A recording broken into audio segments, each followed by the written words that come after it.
Oke, alhamdulillah ya kata. Semangat ya. Bisa dilihat di LCD, semoga LCD ini apik sudah ditandani. Kita ya inginnya memberikan yang terbaik mudahanmu. Nah, mungkin kemarin kita janjian kuliah ya, Pak Dian sampai lupa. Mungkin minta maaf ya. Astagfirullah pulang itu loh. Terus Arab Lebaran itu Mali, dijak keluar itu loh. Dengan orang rumah ya. Akhirnya aku tuh baru di pasar itu baru belum jam 12. Tadi kan jam 10 harusnya kuliah. Jam 1 ya. Tapi saya itu baru jam 2 atau 3 loh. Oh iya, aku janji. Terus kita ganti hari ini. Semoga menambah pengetahuanmu. Bisa kamu lihat di apa itu WA ya, Zoom. Kami juga bisa lihat mana yang membuat gampang. Ini lo jurnal ya. Nanti persiapan kamu naik skripsi kayak jurnalnya. Mereknya apa tuh? Oh, sorry. Bisa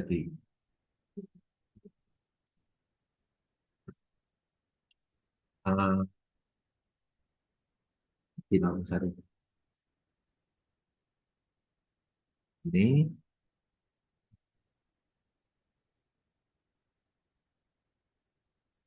belum.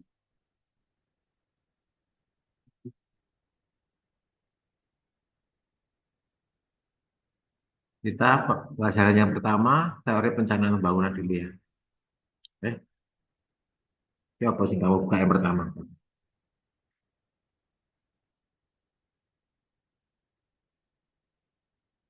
Keliru aku ya. Yang pertama itu kita teknologi informasi pemerintah dulu ya.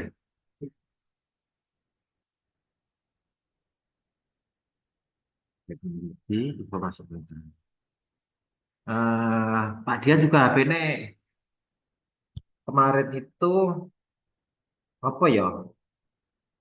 Kita kan janjian Kamis ya. Itu nek gak salah HP ini Pak Dian itu mati. Mati maksudnya ajur. Jadi pulang dari kampus itu hari Rabu ya. Kita libur, terus libur ya Kamisnya. Malamnya itu, ya itu mungkin akhirnya Pak Dian juga lupa. Nggak menghubungi kamu di kelas ya. HP-nya moro-moro mati ya, blank. Eh, harus lebaran, HP mati, kan nggak pengen tuku lagi dong. HP sudah bisa ajure. Akhirnya ya nunggu beli online, baru seminggu kemudian kita hari ini bisa hidup. Nah itu mau. Nah, materi-materi yang kemarin hilang ya nanti kita share lagi ya. Kamu lihat di Bocah Unim linknya linknya itu sudah pernah tahu dulu waktu semester 5 ya. Itu ada linknya Pak Dia, kamu cari mata kuliahmu yang hampir sama ya jenis mata kuliah cuma di situ ada ngajarnya, jadi bisa tambahan materi.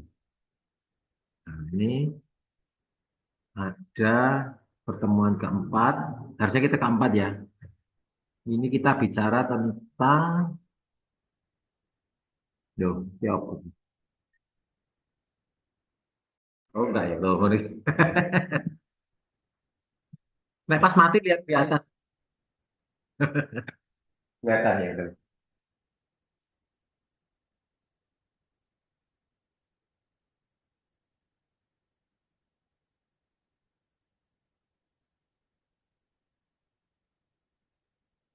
Kemarin memang tidak, belum saya kasihkan link. Memang kita ini cek lebaran pertama ya ibaratnya kita masuk semua. Ternyata enggak masuk. Jadi dua lah. Terus ada WA, harus saya baca di kampus loh. Iya.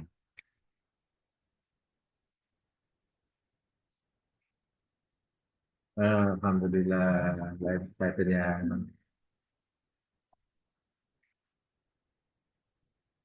Ah, berat mana? Terus enggak ya? Kecil. Berarti itu jadi gede no. Bicaranya gede. Nggak bisa kebaca ya.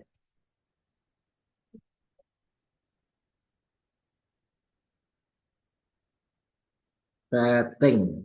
Nggak usah apa kita belajar pengaturan. Apa ya? Profil ini.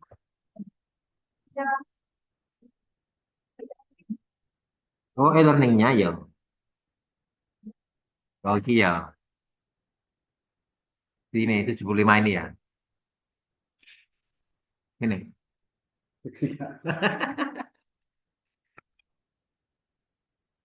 Mungkin desain-desain yang lainnya wis biasa ya. Tapi jarang pakai anu niki ya. Mereka digawe itu rusak. Nah, dia beli tuh di rumah. Tak eman eman. Dadak terakhir iso digawe. Wah, wis. Satu saya. Satu dulu. Kau baca nggak? Satu dulu. Ah, cukup. Mengerti. Nomor keempat, kita penerapan teknologi informasi di bidang pemerintahan.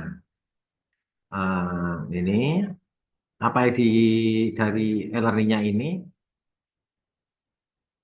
di teknologi informasi pemerintahan itu yang paling utama itu informasi itu dapat disediakan 24 jam sehari itu dalam seminggu ya, tanpa harus di bertemu di kantor. Jadi sekarang ini pemerintahan kalau dulu terkenal dengan work from home ya, kalau sekarang work from anywhere, dimanapun boleh. Nah, kalau yang tahu Pak Dian itu dari Dikti, Dikti 7 itu, ada jadwalnya dalam seminggu, Senin sampai Jumat, yang 2 hari tidak masuk, tidak masuk di kantor. Nah, jadi harusnya UNIM itu dulu sudah bagus seperti itu.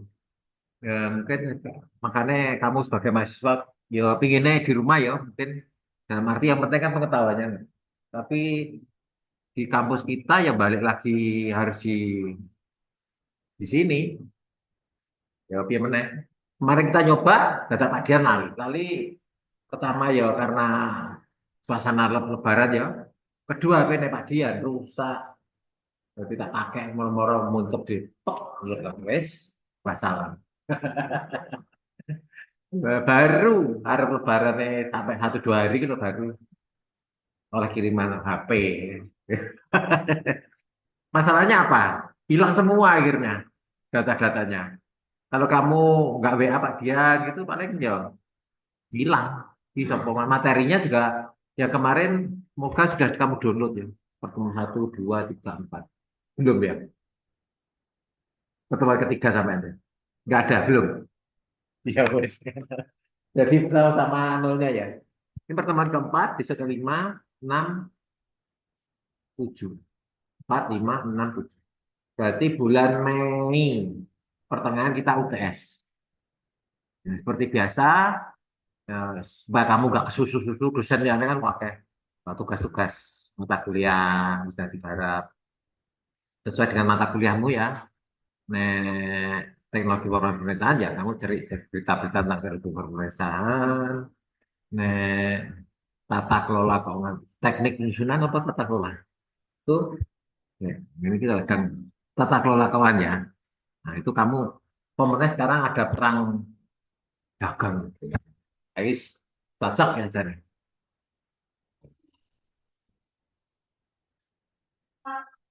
prakteknya. Kita masih teori tok soalnya, nggak ada.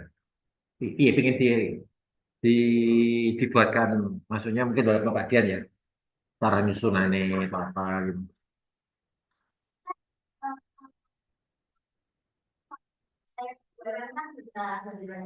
Hmm.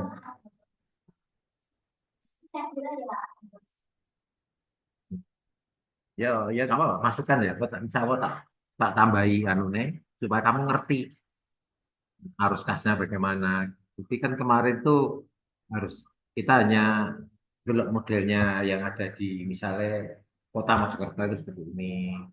Tapi masukannya memang enggak banyak. Enggak apa?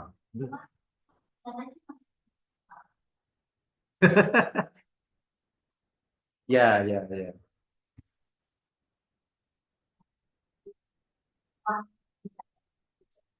Mm-mm.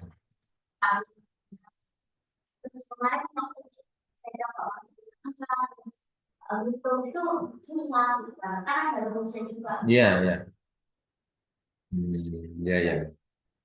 Sama nanti tak tambahi ya mungkin sebelum UTS apa setelah UTS. Jadi supaya kita nggak bosan. Nah, menarik.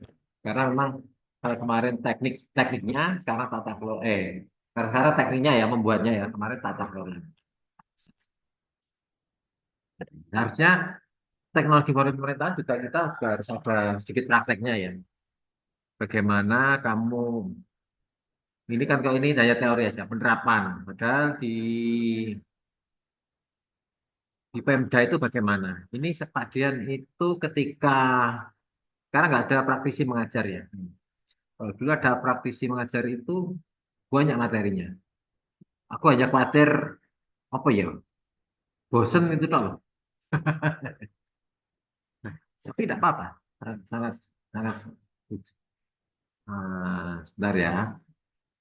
Jadi ini tadi bicara tentang kenapa teknologi pemerintahan itu memakai teknologi informasi. Nah, yang pertama itu tadi jelas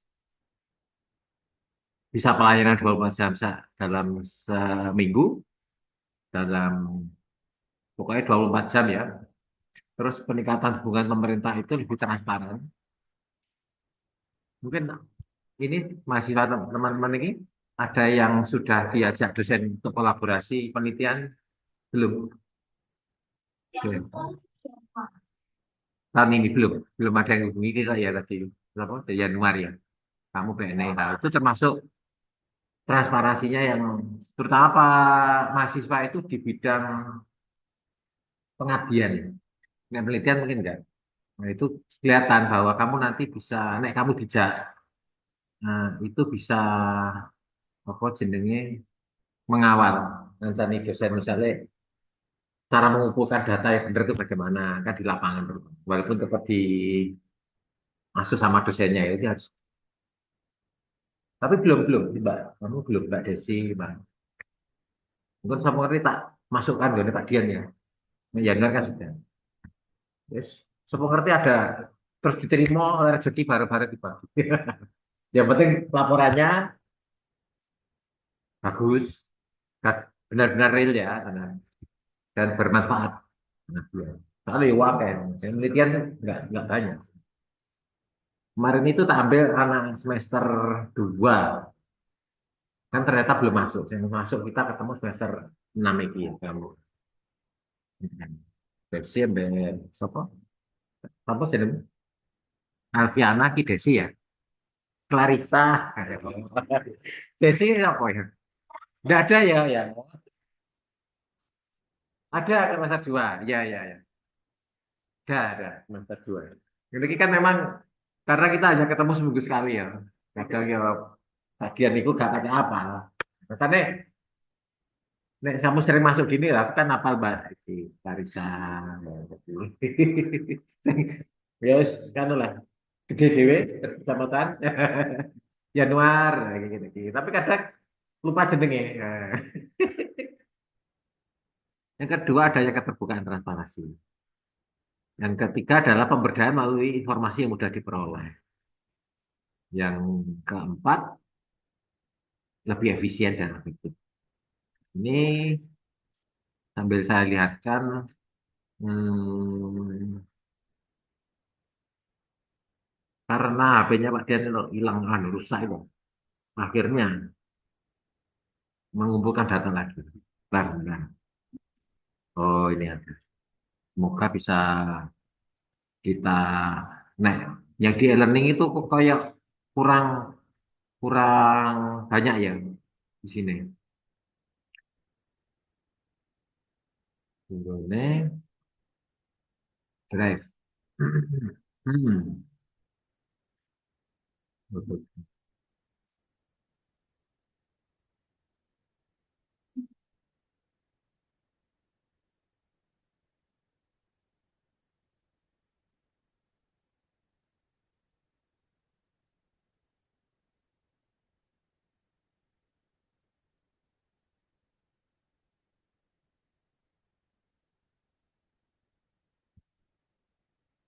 Kemarin yang materi kemarin ada namanya ada smart government. Nah, ini perlu.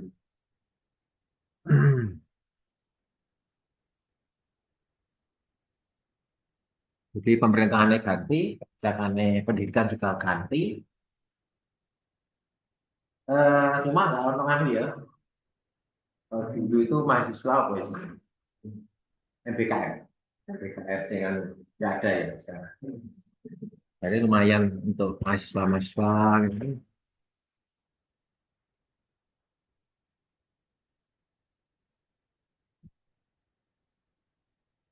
Ribet nih. Oh, wes, wes.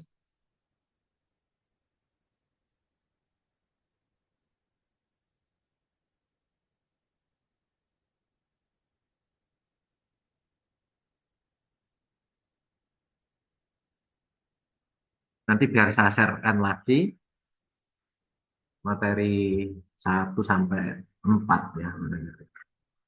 Oh, suwine.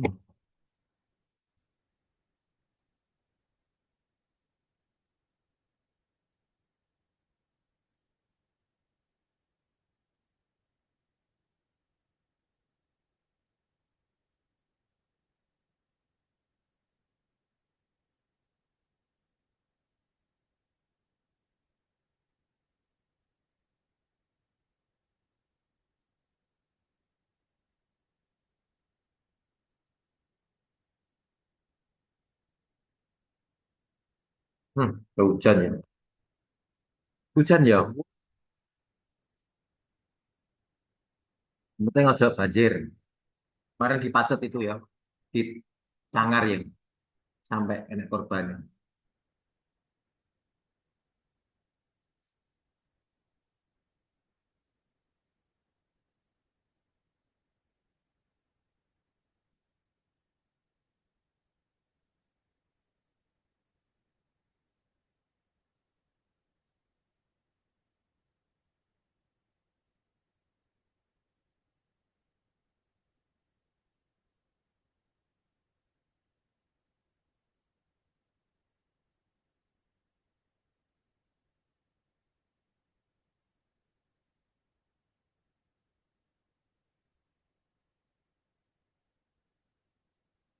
Oh, iya.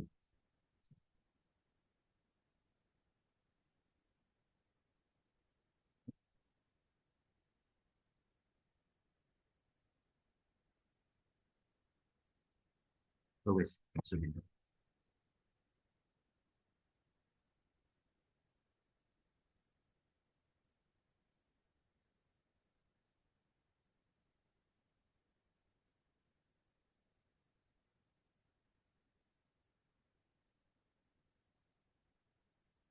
Dan kita ke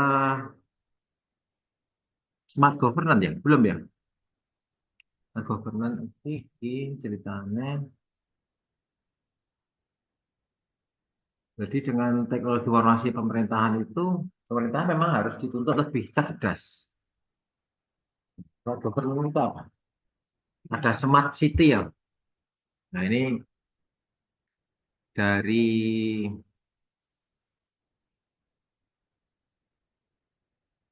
oh,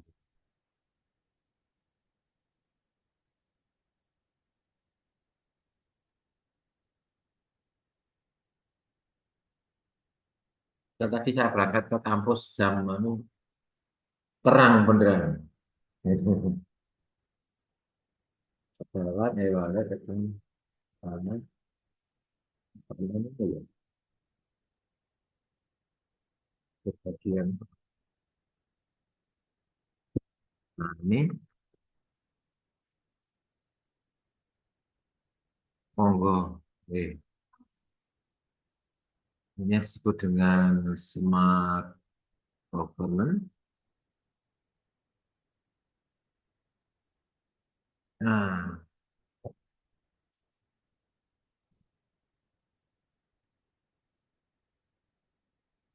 gue suwine.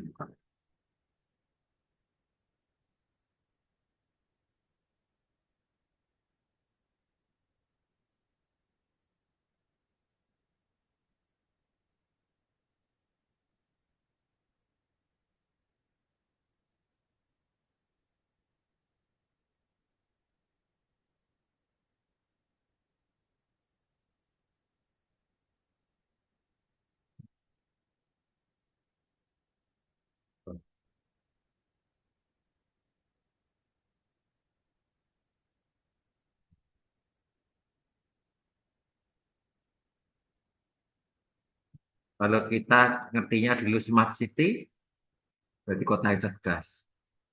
Nah, seperti Indonesia itu kota-kota nggak siji, ada Mojokerto, kabupaten, kota, terus gabung lagi dalam satu provinsi, provinsi-provinsi itu gabung menjadi negara Indonesia. Nah, itu yang disebut dengan akhirnya smart government, pemerintahan yang cerdas dari atas. Kalau dulu zamannya untuk para dosen itu ya, mau melakukan penelitian macam-macam harus pakai kertas yang SMS yang gimana ya. Nah, sekarang menggunakan aplikasi semuanya. Memang sangat cerdas semua. Enaknya seperti kita ngajar e-learning apa, enak pakai aplikasi ya. Dalam artian nek pas normal. Nek gak pas normal ya waktu itu lah habis untuk utak-utak utak-utak gitu. Mengarah pada tata kelola pemerintah yang cerdas. Tapi nek pas enak, tik tik tik tik. Nah, ini dasar hukumnya ya, undang-undang Perpres ini zamannya Pak Jokowi. Nah, nanti mungkin perlu kamu cari yang zamannya Pak Prabowo tentang sistem pemerintahan berbasis elektronik, tata kelola pemerintahan yang bersih, efektif, transparan, dan akuntabel, serta pada publik yang berkualitas dan bersih. Jadi hasilnya pinginnya pemerintahan itu istilahnya tidak ada dusta di antara kita. Kan ibaratnya. Berarti ngulang ya ngulang kan, ini pikiran sing aneh-aneh. Kamu jadi pemerintahan, ya melayani masyarakatmu, pengennya KTP, ngurusi KTP. Tadi ada cerita ya, ketika ngurusi apa ngono iki, pajak, pajak 5 tahun, STR BPKB ini kudu genti. Engkau aneh sing ganggunya habis, tapi ketika habis itu dia mau pulang, neng parkir ditawani, nambahi biro lah. Karena habis ya habis memang. Nah, seperti itu, instansi pemerintah yang istilahnya korup lah. Dan mungkin kamu mengalami, misalnya S, kalau nggak makanya bayar STNK, ya STNK apa bayar pajak ya pajak.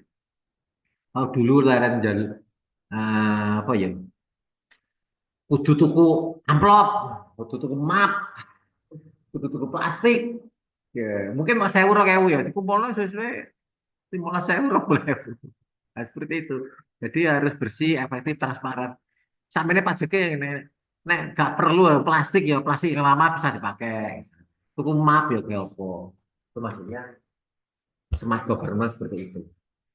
Dan bahkan kamu bisa ngurusi anu, administrasi pemerintahan ya dari rumah, nggak usah bingung harus bagaimana ya. Seperti pinjaman online ini lah. Pokoknya store KTP, foto, duit cair. Ini sebenarnya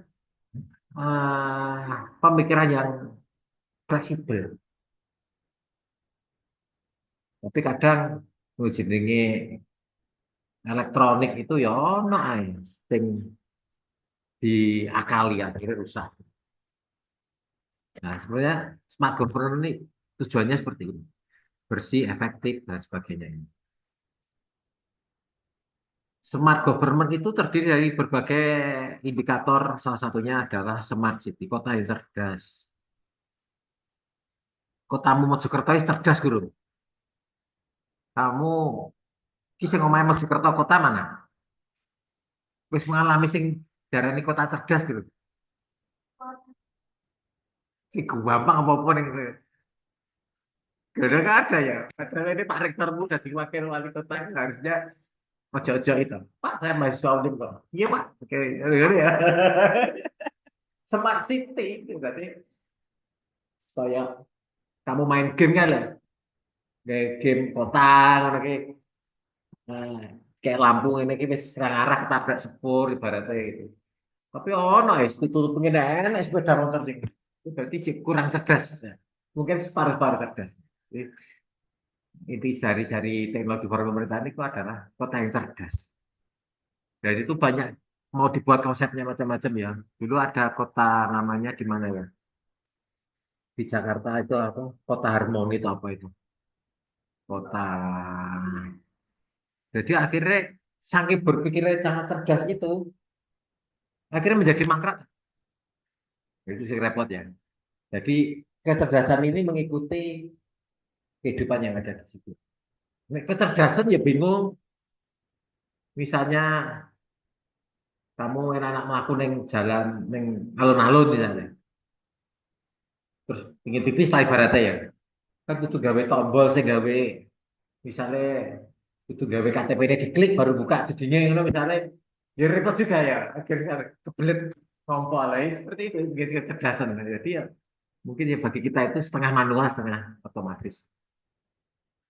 Yang paling tepat adalah memberikan solusi pada warganya. Jadi kelasmu ini yang semester 8 itu membuat bukan hanya website Kota Mojokerto ngerti dong, tahu pada. Tetapi ketika diklik itu ya memberi solusi. Punya IKD, identitas kependudukan digital yang di HP. Sudah punya belum? Sudah punya? Nggak saya luar. Nah itu IKD itu harusnya itu HP saya kan rusak. Kalau yang lama itu kan IKD nih.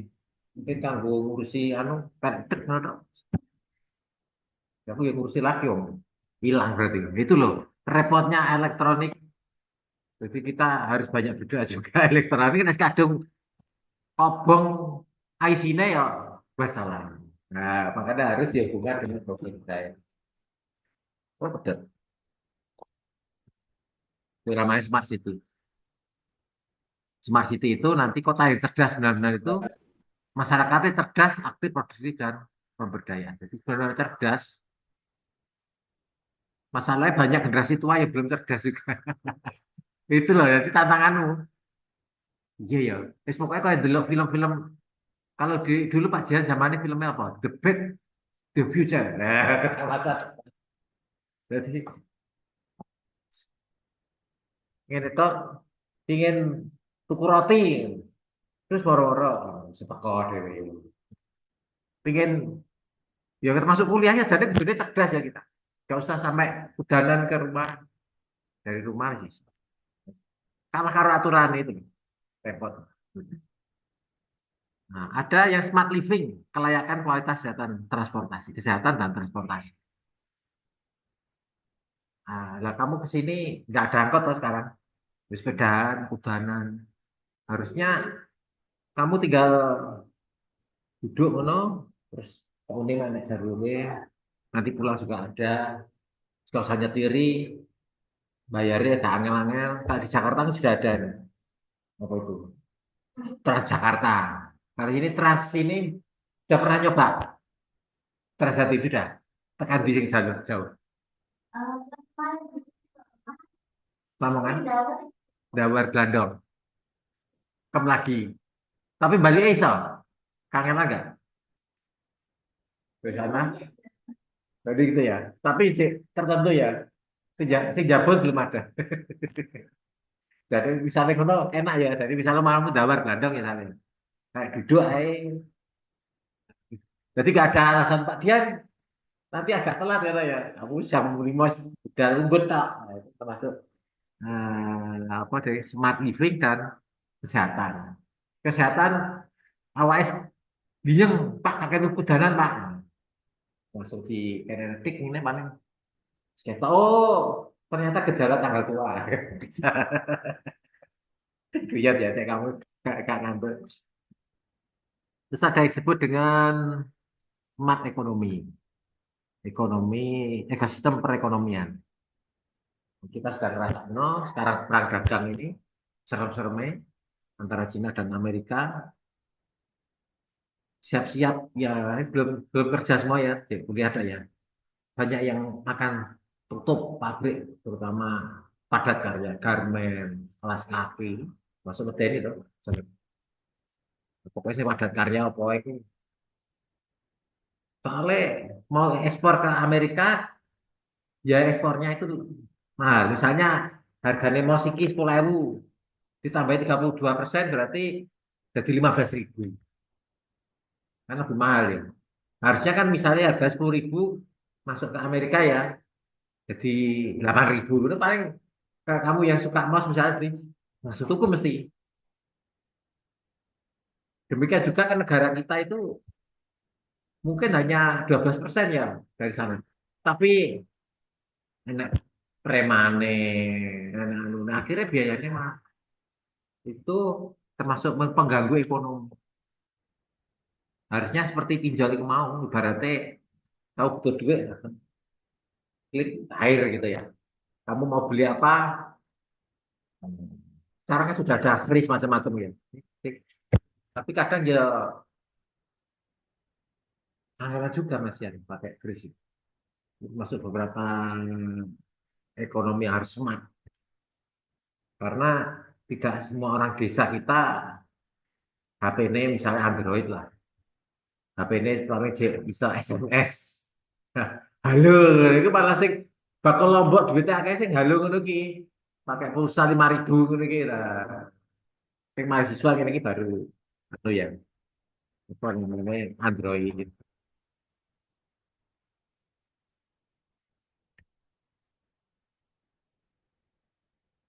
Oke. Kita pindah ke link sebelum pindah ke link satunya ya. Kita ini kok di-delete. Oh, kurang 6 menit ya? Kurang 6 menit. Oke, oke. Terus kita teruskan dulu ya nanti. Yang selanjutnya adalah smart branding, pencitraan jati diri dan daya saing usaha itu penting. Kenapa kamu kok di Mojokerto? Kok gak di Jombang aja? Udah majuan Mojokerto Pak. Cara nanti insya Allah nanti lulus harapannya lo ya, nah, penggawean di Mojokerto atau di Gresik misalnya. Makanya gerbang gerbang Kertu Susilo ini diharapkan itu nyari kerjaan. Tapi daerah-daerah lain nggak boleh kalah. Misalnya kamu di Bojonegoro, terus mulai banyak karena dia punya minyak ya, buangan perusahaan-perusahaan besar. Misalnya perusahaan apa kemarin minyak ya jelas ya, terus perusahaan petrokimia juga mau dibangun di situ. Misalnya kalau Mojokerto kan sudah dekat Surabaya, soal persaingan biasa. Tapi kalau daerah Bojonegoro, misalnya Ngawi, Nganjuk sana kan sangat disayangkan ketika pendatang itu yang menempati usaha itu kerja itu. Tapi juga Mojokerto juga ngerasa no, kamu ngarap no, misalnya enek ngoro ada perusahaan baru, ternyata yang diterima lebih banyak dari orang Surabaya. Kamu yang omai lagi, omai kota, kayak golek UMR gede gak iso, soalnya sebenarnya itu juga ya harus di pencitraan yang mudah. Kota Mojokerto dengan kabupaten dengan kota, menurutmu bagusan mana? Dalam administrasi kabupaten ya. Menurutmu kota? Itu harus ada pencitraan seperti itu. Jadi mau menanamkan modal kayak pabrik itu, nah seperti itu. Lah kita di desa itu masih kesulitan. Kayak bangun pabrik, ngadeg no beli lahan itu loh, makelare wakeh. Sing tanahnya mau nih 1 meter 1 juta misalnya ya. Ketika dia mau beli jadi 50 juta. Jadi saya situ. Nah, akhirnya pindah-pindah ke kota yang lebih kecil. Misalnya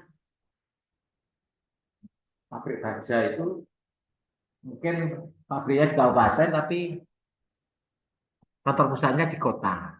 Jadi UMR murah. Aja seneng juga kalau UMR-nya itu besar. Karena dia kan yo satu orang mungkin dibayari 4 juta ya misalnya kan UMR-nya. Nah, 1.000 orang gak 4 miliar. Gitu kan itu kan.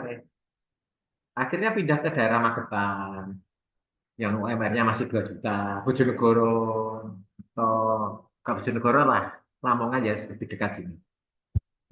Gresik mikir-mikir itu juga harus ada smart branding atau pencitraan. Oh, yang kota Mojokerto gampang, anu nih ada mall pelayanan publik misalnya. Nah itu jadi kan sama kabupaten ya. Tapi kabupaten ada nggak mall pelayanan publiknya? Ya di sana kota loh ya. Ya di Gajah Mada. Ada nggak mall pelayanan publik kabupaten? Yang ada kota. Nah, akhirnya kan kita pikir pokoknya nek kota ya bayar pajak sepeda motor ya di Embong Teguk situ. Iya kan? Itu juga pencitraan. Kalau saudara-saudara Pak Dian itu ketika dia sudah kerja di Mojokerto, itu mau kerja di Bojonegoro nggak mau. Apa pencitraannya? Bayarannya lah kayak Mojokerto, teman. Bojonegoro. Nah, seperti itu pencitraan. Nah, Pak Dian kan beda. Kalau Pak Dian itu mulai SMP SMA kan di sini. Ketika sudah keluarga, baru ada keluarganya di sana. Jadi di sini malah jadi rumah singgah ya. Rumah asingnya dari sini. Nah, tapi pencitraannya seperti itu. Nah, misalnya ya Kemlagi, bikin cari kerjaan di Kemlagi atau di Ngoro, Mbak. Atau kamu bikin, paling nanti nih sudah lulus bikin keluar dari Mojokerto ya, daripada kota. Itu pencitraan Kabupaten Bojonegoro misalnya, dia mencitrakan kota minyak, dia menjadi Dubai. Saya sing korupsi ono, dengan korupsi dengan government bagus tadi ya. Ketika Timur Timur itu sebenarnya sugih, memang mau jadi Dubai dua. Dadak diakal sama Australia. Gak saya cukup intek, tinggal makanya miskin. Nah, itu sing repot. Itu nanti pelajaranmu di eh, apa politik pemerintahan ya ada ekonomi politik macam-macam itu.